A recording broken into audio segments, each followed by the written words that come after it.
friends. So I have recently made the decision to not do wrap-ups anymore, or at least not for a while. And so I wanted to try and do more vlog style videos, just so that you can know what I'm reading. I highly doubt I'm going to be vlogging every book that I read, but I at least want to attempt to vlog a fair few of them. So to start this off, we're going to be having a book club reading vlog. I am part of the Story Continued book club hosted by Paige and Serena over on Discord, where we read books that have any kind of retelling aspect. And this year's third quarter books are focused on fairytale retellings. And the first of those books, which is July's pick, is To Kill a Kingdom by Alexandra Christo. This is a Little Mermaid retelling where we follow Lyra, a human killing siren princess, and Elian, who is a siren killing human prince. Lyra disappoints her mother, the Sea Queen, and as punishment, she turns Lyra into a human, where she is supposed to deliver the heart of a prince, namely Elian, and if she fails, she has to remain a human forever. Elian is on a mission to destroy all of siren kind, and Lyra claims that she has the ability to help him do that. So, we shall see where this goes.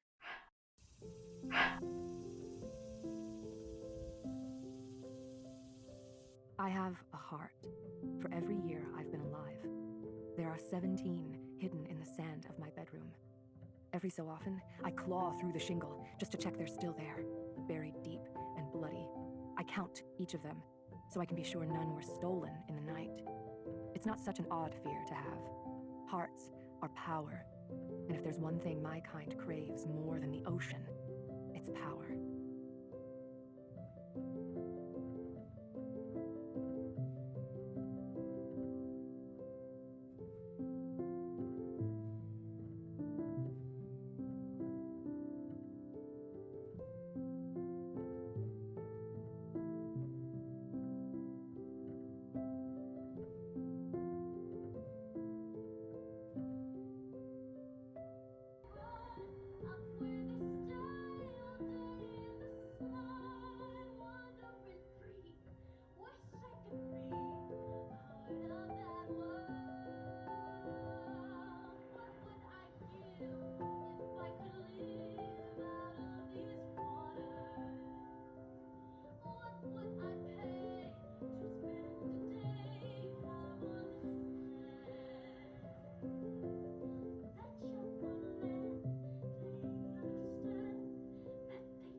So, I finished To Kill a Kingdom last night, and I didn't hate it, but I also didn't love it.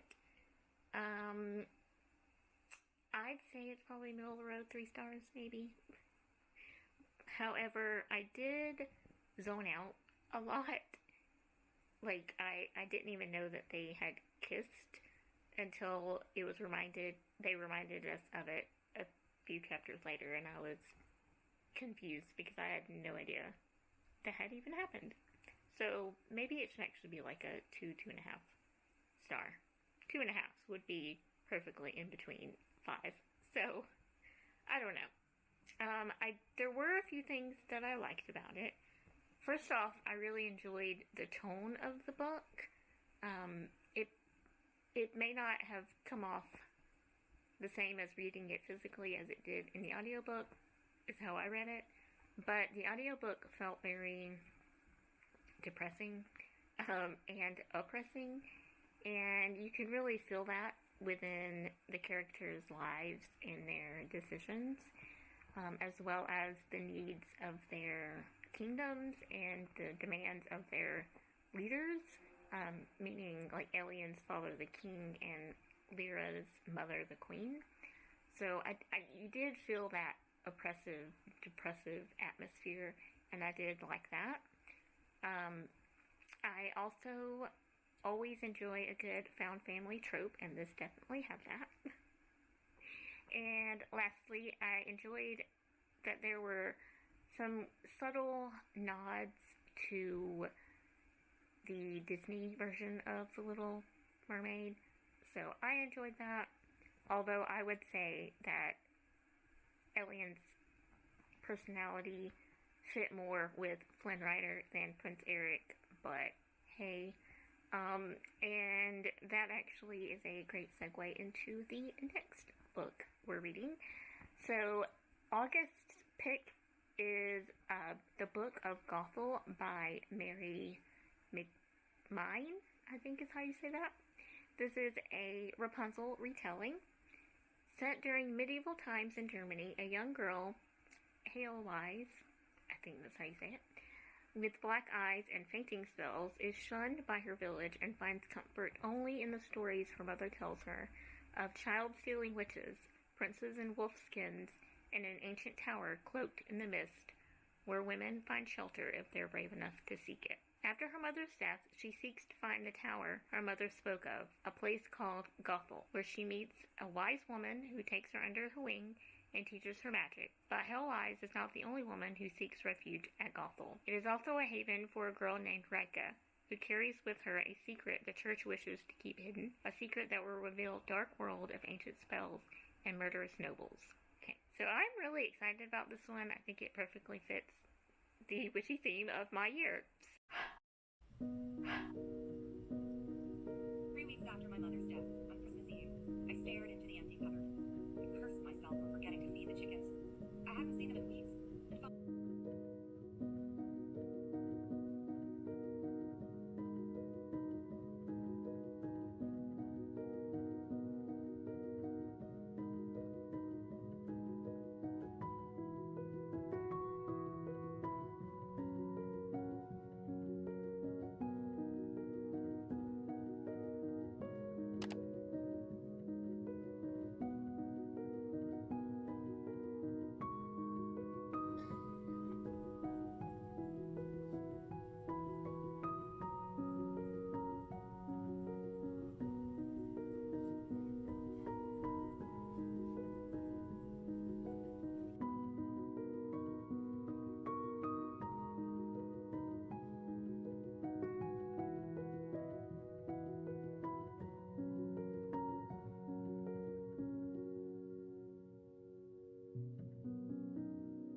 Alright, friends.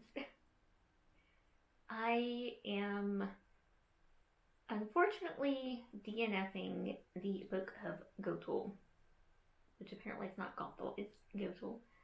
I'm only about 20-ish, 24% in, and I am bored out of my mind. Nothing, I know it's really slow and it's not even quite 100 pages yet. I think it's around like 90 something pages that I've read. And I do try and give it at least 100 pages, but I just don't want to. And I am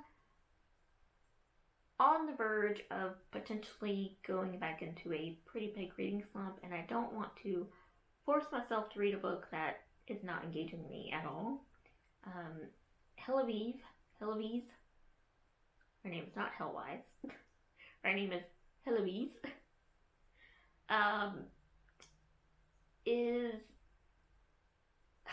she's the main character, and she's telling her story through these letters. She's like writing her memoir. Okay, let's back up.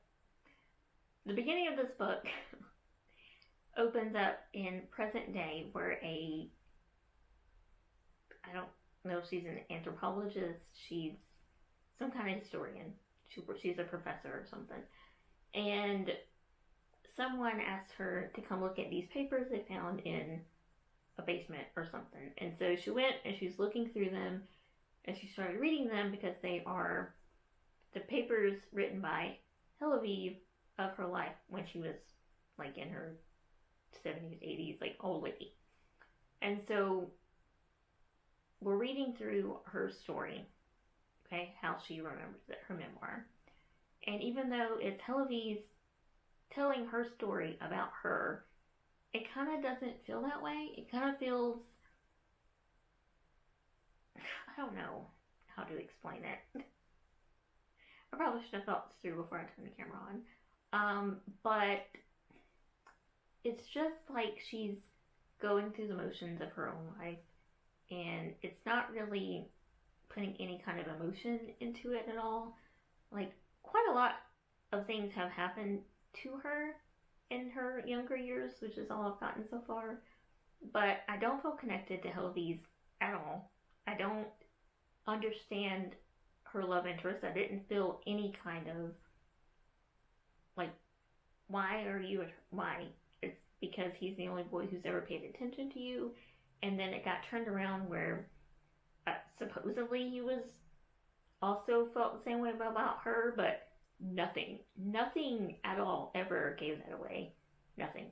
And I feel nothing. And if I feel nothing and the story is boring, I don't want to do it anymore. So I'm not going to. And that's really sad, because this book, I think, the way it was set up, it had such great potential in being an incredible story, but this author just didn't quite take it there, at least in my opinion. And other people in this book club have also already DNF'd it, and no one else seems to want to pick it up. So I don't think I'm alone in thinking this, so I guess I don't feel too bad. So, but that does mean I'm going to go ahead and introduce September's book, even though I'm not going to read it until September. But up next will be Gilded by Marissa Meyer. Pretty sure this is a Rumpelstiltskin retelling. I don't really know all that much about Rumpelstiltskin as a fairy tale.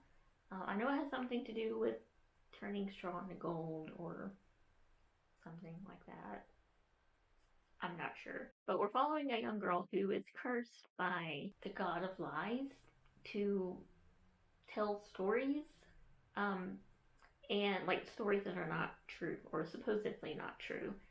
And the evil king in her land hears about her stories, and he, I think, captures her and forces her to maybe try and turn one of her stories true, which is the spinning gold from straw story, I think.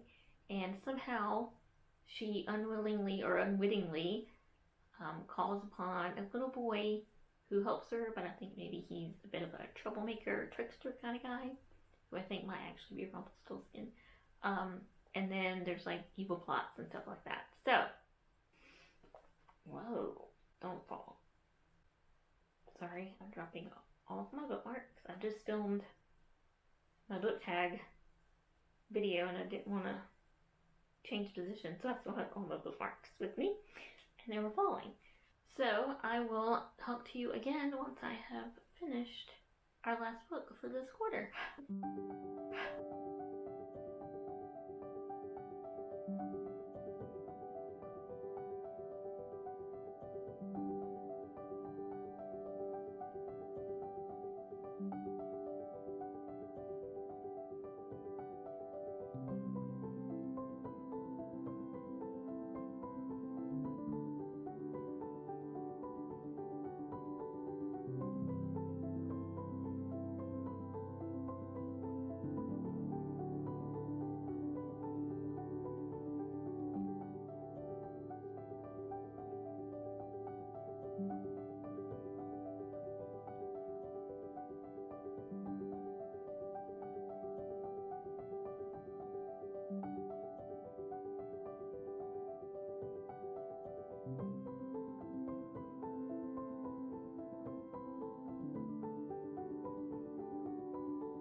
Alright, so I am happy to say that we finally got ourselves a winner this quarter. I finished Gilded and I kind of loved it. It was not what I was expecting. It was a lot darker than I thought, or that I was expecting. I wasn't expecting it to be as dark as it is, and if you've been around any amount of time around here, I like dark books, so this was a very pleasant surprise. And I really, really enjoyed it. And this is the start of a duology, which I have every intention of finishing very soon, probably in November, because it does fit a prompt for the fall and winter readathon. So I'm very excited about it. Like, I need to know how this ends, how everything plays out. I need to know how they learn Gild's name, how this little secret and promise pact thing that was made plays out. I need to know. So I do recommend this one. And as I said, I'm very glad that we finally had a winner for this quarter, because it hasn't been a great quarter in book club books, but this one made it worth it. Alright, and with that brings us to the end of our third quarter books for the Story Continued Book Club. And as always, I thank you so much for being here, and I hope that means I'll see you soon.